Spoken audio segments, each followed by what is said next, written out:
Si te digo que algunas de las sagas más míticas de la historia no murieron por falta de dinero ni por malas ideas, sino por algo mucho más simple, ¿me creerías? Porque hay un patrón que se repite constantemente en la industria y cuando lo ves ya no puedes dejar de verlo. Juegos que cambian de estudio y de repente dejan de ser ellos mismos. No porque se vuelvan injugables, no porque todo esté roto, sino porque pierden eso que no se puede copiar fácilmente, su identidad. Y uno de los ejemplos más claros lo tenemos con Alone in the Dark Illumination. Vamos con un contexto rápido. La saga Alone in the Dark es una de las pioneras del survival horror, con una identidad muy marcada, con exploración lenta, tensión, miedo psicológico. No era un shooter sin más, pero cuando el desarrollo cae en manos de un estudio nuevo como Pure FPS, pasa algo típico. No entienden del todo qué hacía especial a la saga, y aquí empieza el desastre. En lugar de mantener ese rollo de terror clásico, decidieron convertir el juego en un cooperativo de acción casi tirando a shooter arcade. Es decir, pasas de sentirte vulnerable y solo a ir pegando tiros con colegas contra hordas de enemigos. Y claro, eso rompe completamente la esencia. No es que el cambio de género sea malo por sí mismo, pero aquí se sintió como si hubieran cogido el nombre de la saga y lo hubieran pegado a algo que no tenía nada que ver. Luego está el tema del presupuesto y la ambición. Se nota muchísimo que el estudio no tenía ni los recursos ni la experiencia para sacar algo sólido. El juego salió con animaciones pobres, enemigos repetitivos, escenarios vacíos. Todo daba sensación de proyecto a medio hacer. No parecía un reinicio potente, parecía un experimento barato. Y lo peor, la identidad estaba completamente perdida. No daba miedo, no tenía tensión, no destacaba en acción, se quedaba en tierra de nadie. Cuando cambias de estudio necesitas o respetar la base o reinventar con mucho talento, y aquí no pasó ninguna de las dos. Pero lo curioso es que eso no fue un caso aislado. Mira Dungeon Siege 3.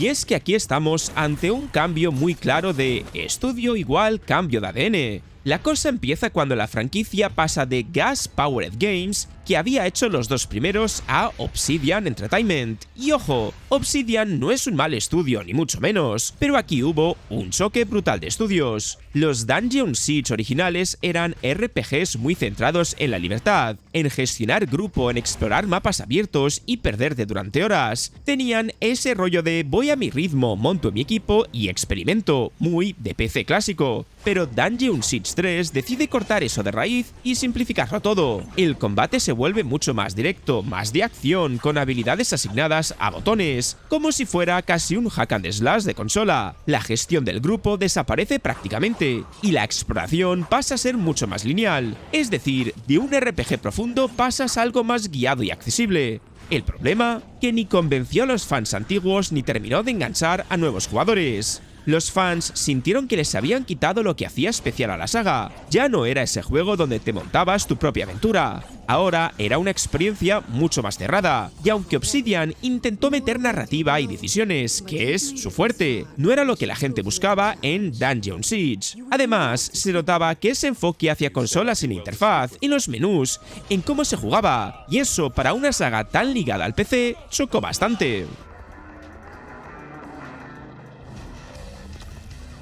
Y algo parecido pasó con Dead Rising 4, pero aquí ya fue más grave. Para empezar, la franquicia venía de Capcom con una identidad muy clara. Límite de tiempo, decisiones que importaban, presión constante y ese punto de caos controlado mientras sobrevivías entre zombies. Pero cuando entra Capcom Vancouver a liderar esta entrega, deciden hacer algo que suena bien en papel, pero fatal en la ejecución. Vamos a hacerlo más accesible, y ahí empezó el problema. Eliminan el límite de tiempo, que era básicamente el corazón de Dead Rising. Ya no hay presión, ya no hay decisiones difíciles, ya no tienes esa sensación de no llego a todo. Ahora puedes hacer lo que quieras sin consecuencias. Resultado, el juego pierde completamente la tensión. Luego está Frank West. En juegos anteriores tenía personalidad, carisma, ese rollo sarcástico que funcionaba muy bien. Aquí lo cambian tanto que parece otro personaje, y eso a los fans les dolió muchísimo, porque no es un cambio de voz o actitud, es que deja de sentirse como el mismo protagonista. Y el tono también se fue por otro lado. Dead Rising siempre había tenido un humor absurdo, sí, pero mezclado con momentos serios y una crítica bastante clara. En el 4 todo es más plano, más genérico, más vamos a hacer chistes sin parar, pero sin ese equilibrio que lo hacía que funcionara. Y jugablemente, aunque sigue siendo divertido matar zombies, todo se siente más automático, más fácil, más sin alma. Ya no tienes que pensar tanto, ya no tienes que optimizar rutas ni gestionar bien el tiempo.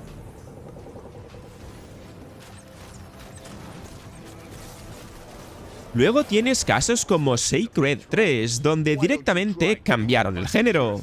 La saga Sacred venía de Ascaron, que tenía muy claro el rollo, RPG de acción tipo Diablo, con mundo abierto, muchísimas builds, loot, exploración y esa sensación de perderte durante horas mejorando tu personaje. Era un juego para engancharte a largo plazo, muy de grind, muy de una partida más. Pero claro, Ascaron desaparece y la saga pasa a King Games, y aquí es donde todo cambia, pero mal. En vez de seguir con ese enfoque RPG profundo, Sacred 3 decide convertirse en algo mucho más arcade, más directo, más de fases cerradas. Es decir, pasas de un mundo abierto donde tú decides qué hacer a niveles lineales donde avanzas, peleas y poco más. Y eso ya de entrada rompe completamente con lo que esperaba cualquier fan de Sacred. Luego está el sistema de progresión, que también se simplificaba mucho. Ya no hay esa obsesión por el loot, por builds complejas, por experimentar. Todo está mucho más limitado, más guiado, más superficial. Y claro, si le quitas eso a un juego así, ¿qué te queda? Un beaten up con estética RPG, básicamente.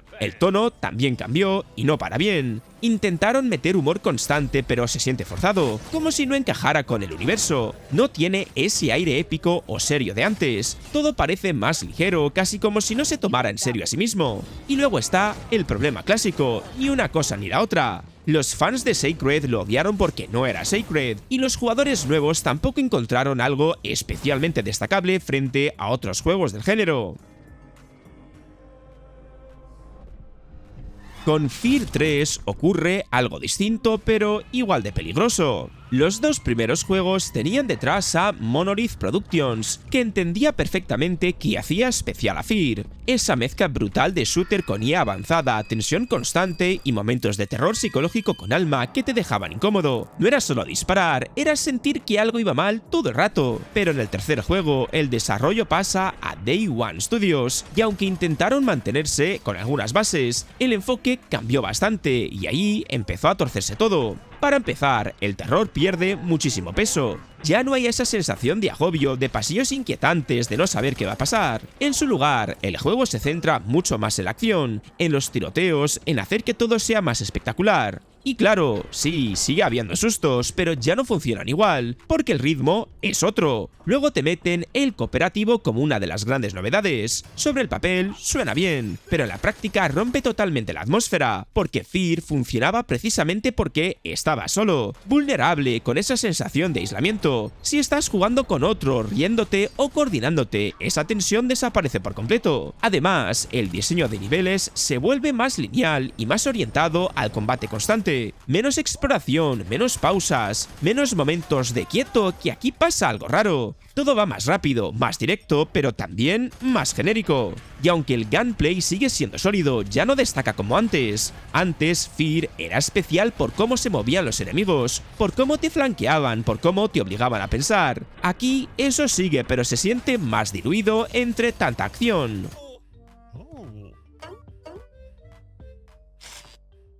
Y es que cuando dejas de ser especial, te vuelves uno más, como le pasó a Banjo-Kazooie, Nuts and Bolts. Y es que este juego es la definición perfecta de un volantazo a 120 por hora en dirección contraria. Los fans llevaban 8 años rezando para una tercera entrega que fuera el plataformas definitivo, el sucesor espiritual de la Nintendo 64, pero claro, Microsoft compró Rare, y con el cambio de dueños y de visión creativa, la esencia del estudio empezó a mutar. El equipo original, ese que ya tenía la magia de los 90, ya no era el mismo, y la presión por innovar en la nueva Xbox 360 les jugó una pasada técnica y emocional tremenda. El fracaso no fue porque el juego fuera malo técnicamente, sino porque traicionó su propia identidad. Y es que el nuevo equipo decidió que recolectar piezas y saltar plataformas ya estaba pasado de moda, así que se sacaron de la manga un sistema de construcción de vehículos basado en piezas de Lego. De repente, el oso y el pájaro, que antes usaban sus propias habilidades físicas para explorar mundos mágicos, ahora necesitaban un carrito de la compra con motor para cruzar un charco. La bofetada al fan fue muy épica. El cambio de estudio y de dirección trajo consigo un humor cínico que incluso se burlaba del género de plataformas en la propia introducción del juego, lo cual sentó como una patada en el estómago. El diseño de los personajes cambió, se volvieron más cuadrados y modernos, perdiendo ese carisma redondito y tierno de la era Nintendo. Al final, el juego se quedó en tierra de nadie. Era demasiado raro para los nuevos jugadores y demasiado diferente para los nostálgicos.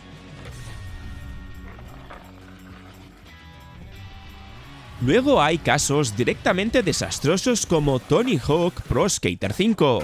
La saga venía de la mano de Neversoft, que durante años había definido lo que era un Tony Hawk. Controles finísimos, sensación de flow brutal, mapas diseñados para encadenar combos sin parar, y una jugabilidad que, aunque arcade, era súper precisa. Era coger el mando y no poder soltarlo. Pero Neversoft desaparece y el desarrollo pasa a Robomodo, y aquí es donde todo empieza a desmoronarse. Para empezar, lo más importante en un Tony Hawk, el control, estaba roto, literalmente. Los movimientos no respondían bien, los trucos no fluían, las físicas eran muy raras. Y en un juego de skate, si el control falla, ya puedes hacer lo que quieras, que todo lo demás da igual. Luego están los bugs, que eran una locura. Personajes atravesando el suelo, animaciones rotísimas, caídas sin sentido. Parecía más una beta que un juego terminado. Y claro, esto no es un pequeño detalle, es que rompía completamente la experiencia. El diseño de niveles tampoco ayudaba. Los mapas se sentían vacíos, sin ese diseño inteligente que te invitaba a encadenar combos. Antes todo estaba pensado para que fluyeras. Aquí parecía que simplemente habían colocado rampas sin mucho criterio. Y encima, el juego salió con un modelo extraño, medio online, con contenido que necesitaba conexión y un parche gigantesco el día 1, que prácticamente era el juego entero.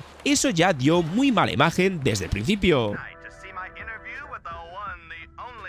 Aunque si hablamos de caos, pocos casos como Duke Nukem Forever. Y es que este no es solo un fracaso, es casi una leyenda de cómo un desarrollo caótico y cambios constantes pueden destrozar un juego antes incluso de salir. Todo empieza con 3D Realms, que llevaba el proyecto durante años, pero años de verdad, más de una década. El problema es que nunca terminaban nada, cambiaban de motor gráfico, rehacían partes enteras, querían que siempre fuera lo último de lo último, y claro, eso suena bien, pero en la práctica era un bucle infinito. Y aquí entra el tema del cambio del estudio. Cuando 3D Realms ya no puede continuar, el desarrollo pasa a Gearbox, que básicamente recoge un proyecto roto, incompleto y con 1000 ideas pegadas sin cohesión. ¿Y qué pasó? Que Gearbox no estaba creando un juego desde cero, estaban intentando reconstruir un puzzle con piezas de distintas épocas, y eso se nota muchísimo. El juego sale con una mezcla rarísima de ideas antiguas y nuevas que no encajan entre sí. Hay partes que parecen de principios de los 2000, otras intentan ser modernas, pero nada tiene una dirección clara. Es como jugar a varios juegos diferentes pegados con cinta. Luego está el gameplay, que se queda anticuado, mientras otros shooters ya habían evolucionado muchísimo. Duke Nukem Forever se sentía torpe, lento y desfasado, no competía ni en mecánicas ni en sensaciones. Y luego, por último, estaba el humor, que era una de las señas de identidad de Duke. Tampoco ayudó. Lo que antes era irreverente y rompedor, aquí se sentía viejo, incómodo y fuera de lugar. No evolucionó con el tiempo, se quedó atrapado en otra época. Con Silent Hill Downpour pasa algo más sutil. La saga Silent Hill venía de Team Silent, que básicamente había definido lo que era el terror psicológico en videojuegos. No dependía de sustos baratos, dependía de atmósfera, simbolismo, incomodidad. Te hacía sentir mal, pero de forma inteligente. Era un tipo de miedo muy concreto. Pero con Downpour el desarrollo cae en Batra Games, y aunque intentaron respetar ciertas ideas, se nota muchísimo que no tenían el mismo enfoque. Para empezar, el juego intenta abrir más el mapa, hacerlo más explorable, casi como un mundo semiabierto. Sobre el papel suena bien, pero en la práctica rompe el ritmo. Silent Hill siempre funcionaba mejor cuando te llevaba de la mano por experiencias muy controladas. Aquí, al darte más libertad, se pierde parte de la tensión. Luego está el combate, que se siente torpe, poco pulido e incluso frustrante. Y en un Silent Hill, el combate nunca fue lo principal, pero al menos tenía sentido dentro de la experiencia. Aquí se convierte más en un estorbo que en otra cosa. El tema de los enemigos también es clave. Antes tenías diseños muy simbólicos, muy ligados a la historia y al protagonista. En Downpour muchos enemigos se sienten más genéricos, menos impactantes, como si estuvieran ahí porque toca tener enemigos. Incluso la historia intenta hacer cosas interesantes con Murphy. No termina de tener fuerza ni el impacto de los clásicos. Falta ese nivel de profundidad, de interpretación, de dejarte pensando. Y cerramos el vídeo con Devil May Cry 2, que demuestra algo clave. Puedes mantener la misma saga, la misma compañía, pero si cambias la visión, lo pierdes todo. El primer Devil May Cry fue dirigido por Hideki Kamiya dentro de Capcom y tenía una identidad clarísima. Combate técnico, rápido, exigente, con un Dante que era puro estilo, provocador, carismático y un sistema que te obligaba a jugar bien, no solo a machacar botones. Pero en Devil May Cry 2, Kamiya ya no está al mando y el proyecto pasa por un desarrollo bastante caótico dentro de Capcom, con otro equipo y otra dirección creativa. Y aquí es donde todo empieza a desdibujarse. Para empezar, el combate, que era el corazón del juego, se simplificaba muchísimo. Ya no tienes que dominar combos ni arriesgar tanto. Puedes literalmente pasarte gran parte del juego disparando a distancia sin complicarte la vida. Y eso mata completamente la gracia. Devil May Cry era divertido porque te exigía estilo y aquí te deja ganar sin esfuerzo. Luego está Dante, que cambia muchísimo. Pasa de ser un personaje con personalidad arrolladora a alguien mucho más serio, apagado, casi sin carisma. Y claro, cuando tu protagonista pierde, ese magnetismo se nota muchísimo en toda la experiencia. Y también está el problema del diseño de niveles, que se vuelve más vacío, más plano y menos memorable. Y los enemigos y los jefes tampoco ayudaban. Muchos enfrentamientos carecen de intensidad, de mecánicas interesantes, parecen más obstáculos que momentos clave. Y al final, después de ver todos estos casos, te das cuenta de algo bastante incómodo, que una saga no es solo su nombre, ni sus mecánicas, ni siquiera su presupuesto, es su identidad. Porque puedes cambiar el estudio, puedes modernizarlo, hacerlo más accesible, más grande, más espectacular. Pero como pierdas lo que lo hacía único, ya no estás continuando la saga. Estás haciendo otra cosa con el mismo nombre. Y ahora te lanzo una pregunta a ti. ¿Cuál crees que es el juego que más destrozó su saga por cambiar de estudio? Te leo abajo, porque me los voy a apuntar para una segunda parte. Si te ha gustado el vídeo, dale al like, al hype si lo estás viendo desde el móvil y suscríbete si todavía no lo estabas. Y echa un vistacito a la descripción porque si quieres juegos baratos, en Eneba los tienen. Dicho esto, nos vemos en el próximo vídeo.